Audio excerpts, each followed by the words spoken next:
I got a visit just almost exactly a year ago, a little over a year ago, from a very senior person at the Department of Defense. Came to see me and said, 1,600 of the kids that we've sent out have come back missing at least one full arm. Whole arm. Shoulder dysartic. And we're doing the same thing we did for more or less that we've done since the Civil War, a stick and a hook. And they deserve more than that. And literally, this guy sat in my office in New Hampshire and said, I want you to give me something that we can put on these kids that'll pick up a raisin or a grape off a table. They'll be able to put it in their mouth without destroying either one. And they'll be able to know the difference without looking at it. You know, add efferent, afferent, and haptic response. He finishes explaining that. I'm waiting for the big 300-pound paper proposal, and he said, that's what I want from you. I said, look, you're nuts. That technology is just not available right now, and it can't be done.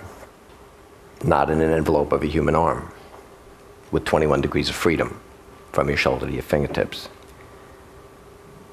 He said, about 24 of these 1,600 kids have come back bilateral.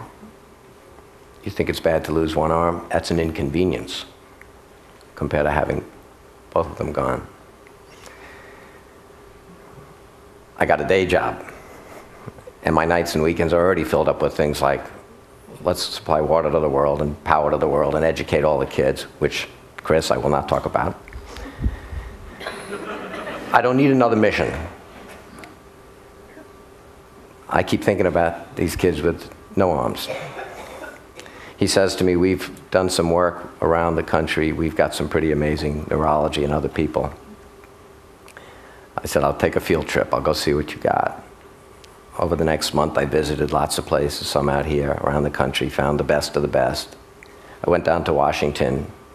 I saw these guys and said, I did what you asked me. I looked at what's out there. I still think you're nuts, but not as nuts as I thought.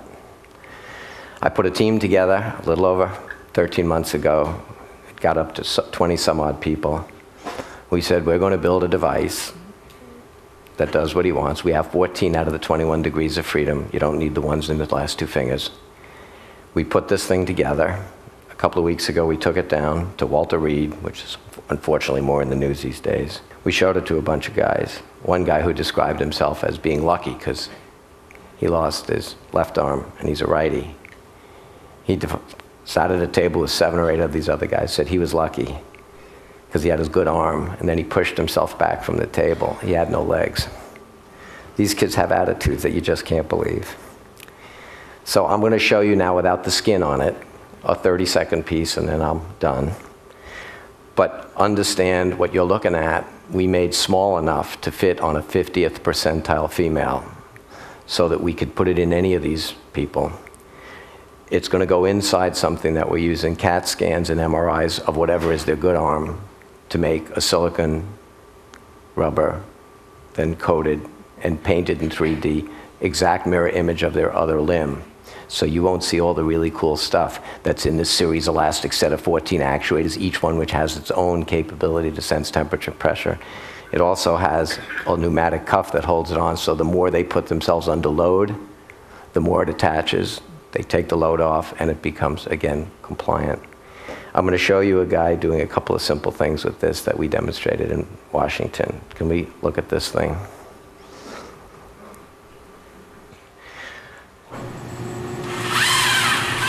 Watch the fingers grab. The thumb comes up. Wrist. This weighs 6.9 pounds. He's going to scratch his nose. He's got 14 active degrees of freedom. Now he's going to pick up a pen with his opposed thumb and index finger. Now he's going to put that down, pick up a piece of paper, rotate all the degrees of freedom in his hand and wrist, and read it.